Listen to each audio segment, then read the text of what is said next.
خاڵی یەکەم لە بەرنامەی کار خوێندنەوەی نامەی سەرۆک مەسعود بارزانی کە ئاڕاستەی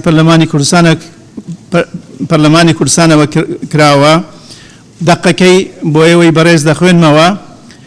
بۆ سەرۆکایەتی پەرلەمانی کوردستان بەڕێز سڵاوێکی گەرم بەپێی فەرمانی هەرێمی ژمارە 128 لە 12/7/2017 داوامان کرد بۆ هەڵبژاردنەکانی پەرلەمان و سەرۆکایەتی هەرێم لە ڕۆژی 1/11/2017 ئەنجام بدرێت.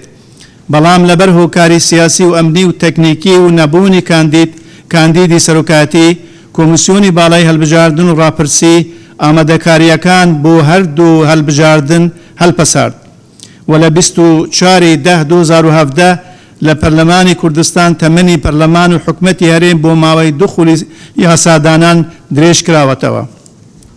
سەبارەت بە پۆستی سەرۆکی هەرێم لە دوای 1/11/2017 بەردەوامبوونم لەو پۆستە ڕەت دەکەمەوە و نابێت یاسای سەرۆکایەتی هەموار بکرێت یان تەمەنی سەرۆکایەتی هەرێم درێژ بکرێتەوە.